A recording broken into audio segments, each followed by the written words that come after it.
నేను ఎన్నో రకాల పల్టీలు చూశాను, ఇది అంతరిక్ష పల్టీరా స్వామి. 90s జనరేషన్ దురదృష్టం చుట్టూ తిరిగే కథ ఇండియన్ 2.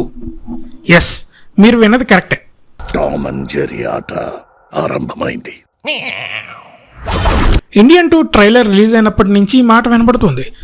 ఇదొక జనరేషన్ స్ట్రగుల్ నుంచి వచ్చే తీవ్ర పరిణామాల్లోంచి పుట్టే కథలా కనిపిస్తుంది. నిజంగానే రెండో స్వాతంత్ర పోరాటమా అనేలాగా సినిమా ఉండబోతోందని శంకర్ ట్రైలర్లోనే చూపించారు. రెండో స్వాతంత్ర పోరాటం, రెండో ప్రపంచ యుద్ధం గురించి విన్నాం, కానీ రెండో స్వాతంత్ర పోరాటం చాలా కొత్త పదంలో అనిపిస్తుంది. మనం నిత్యం పడే సర్వైవల్లోనే దాగి ఉందని అర్థమవుతుంది. టామ్ అండ్ జెర్రీ ఆట ఆరంభమైందంటూ కమల్ హాసన్ చెప్పే డైలాగ్ వింటే శంకర్ మళ్ళీ తన విజిలింటే యాక్షన్ థ్రిల్లర్ ఫార్మాట్లో సినిమా చేసినట్టు తెలుస్తోంది. అసలు శంకర్ స్ట్రెంగ్త్ అది కదా. తను ఫస్ట్ సినిమా జెంటిల్మ్యాన్ నుంచి రోబో 1 వరకు కూడా ప్రతి సినిమాలోనూ శంకర్ దాక్కుని చేసే దారుణాలు అనే కాన్సెప్ట్ నే తన జానర్ గా మార్చేసుకున్నాడు. ఈ సినిమాలో ఎలాంటి విజిలింటే స్టింగ్ ఆపరేషన్ సీన్స్ చూపిస్తాడో చూడాలి. ఇదొక జనరేషన్ స్ట్రగుల్ అయ్యే ఘట్టాన్ని తలపిస్తోందని ఎందుకన్నానంటే 90లు 80ల కంటే ముందు తరం వాళ్ళు ఆస్తులు సంపాదించి కూడబెట్టారు. 2000 నుంచి ఇప్పటి తరం వాళ్ళు టెక్నాలజికల్ గా బాగా ఎదిగి ముందుకెళ్తున్నారు. 90s 80s కిడ్స్ మాత్రం పాత తరం వాళ్ళు కట్టించిన ఇళ్లలో అద్దెకుంటూ కొత్త తరం వాళ్ళు డెవలప్ చేసిన యాప్స్ ని వాడుతూ ఫోన్లకు అతుక్కుని ఎక్కడ వేసిన గొంగళీలు అక్కడే ఉన్నట్లుగా ఉండిపోయారు. దీన్ని రిఫ్లెక్ట్ చేసే విధంగా ఇండియన్ 2 సినిమా ఉండబోతోందని ట్రైలర్ లో క్లియర్ కట్ గా తెలిసింది. ఊరారా ఇది?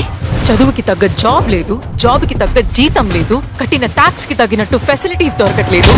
ఈ డైలాగ్ లో చదువు లేదు, కట్టిన ట్యాక్స్ కి తగ్గ ఫెసిలిటీస్ దొరకట్లేదు అంటూ గవర్నమెంట్ ప్రజల వైఫల్యాలను ఎత్తి చూపే మాటతో మొదలవుతుంది. మరోపక్క గుజరాత్ రిజిస్ట్రేషన్ తో కూడిన బంగారంతో చేయించిన కారు, తక్కెళ్ల తోకానికి వేసిన బంగారు బిస్కెట్లు, పెద్ద పెద్ద ప్యాలెస్లతో బాగా బలిసిన రిచ్ ప్రపంచాన్ని చూపించారు శంకర్. సరిగ్గా అప్పుడే వస్తుంది సిద్ధార్థ్ పాత్ర.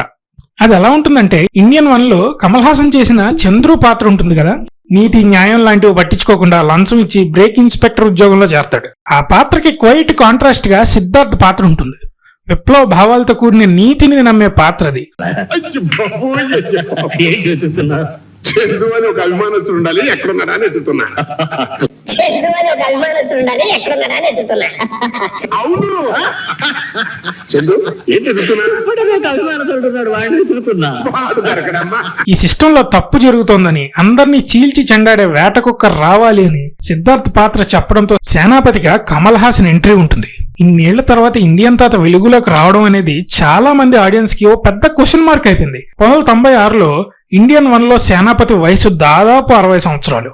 కానీ ఇప్పుడు 88 నుంచి 90 సంవత్సరాలు వేసుకుందాం. 90 ఏళ్ల కిల్లర్ ఏం చేయగలడు? ఈ ప్రశ్న అందరిలోనూ ఉండిపోయింది. దాన్ని ముందుగానే ఊహించిన శంకర్ సరైన టైంలో క్యాచ్ చేసి ఇండియన్ 2 కథ రాసుకున్నట్లుగా అనిపిస్తోంది.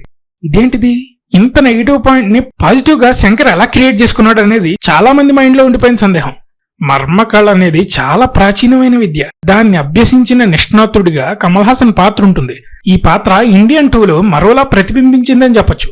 మంచు ప్రదేశంలో సేనాపతి ధ్యానం చేయడం చూస్తే 100 ఏళ్లు బతికే నాగసాధువులతో గాని కలిసి ఉన్నాడేమో, దానికి తోడు మర్మకళ వల్ల మనిషి గాని ఉక్కు మనిషిగా మారిపోయాడేమో అనే పాయింట్ తడుతోంది.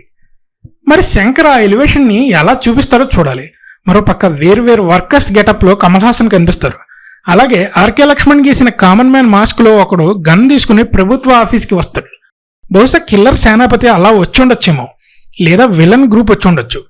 విలన్ అంటే గుర్తుకొచ్చింది, ఇండియన్ ఫస్ట్ పార్ట్ లో ప్రత్యేకంగా విలన్ అనేవాడు ఎవడో ఉండో, కానీ ఇండియన్ 2లో మెయిన్ విలన్ గా వాలి కుషియాల డైరెక్టర్ ఇంకో రఘువరన్ని తలపించే నట రాక్షసుడు అయిన ఎస్జే సూర్య కనిపిస్తారు. ఒంటి నిండా బంగారంతో కోట్లకి పడగలెత్తిన అధిపతిగా. అధిపతి వర్సెస్ సేనాపతి భలే ఉంది కదా. ట్రైలర్ చివర్లో కమల్ హాసన్ డైలాగ్ ఉంటుంది. దాంతో సినిమా మీద గమ్మత్తైన అంచనా ఏర్పడింది. సినిమా ఎలా ఉన్నా గానీ కమల్ హాసన్ ఉంటే ఖచ్చితంగా ఏదో ఒక ప్రయోగం ఉండబోతోందనే ఎక్స్పెక్టేషన్ అందరి జనాల్లోనూ ఉంటుంది. దానికి ధీటుగా ఇండియన్ 2 ఉండనున్నట్లు తెలుస్తోంది. ఎప్పటికప్పుడు ప్రయోగాలను ప్రజలు సర్ప్రైజింగ్ గా ఫీల్ అవుతారని అప్కమింగ్ ఫిల్మ్ మేకర్స్ కి హింట్ ఇస్తూనే ఉంటారు కమల్ హాసన్. వచ్చే నెలలో ఈ సినిమా రిలీజ్ ఉంది. ఆ cat and mouse game scenes ఎలా ఉంటాయో ఫిల్మ్ మేకింగ్ లోను యాక్టింగ్ లోను కమల్ సార్ని చూసి ఏదోటి మరోసారి నేర్చుకోవాలి. కల్కి, ఇండియన్ 2, ఇండియన్ 3, థగ్ లైఫ్. ఇవి కాకుండా కాకి డైరెక్టర్ హెచ్ వినోద్ డైరెక్షన్ లో ఒక సినిమా చూడాలి. ఇంకెన్ని ఎక్స్పెరిమెంట్స్ చేస్తారు.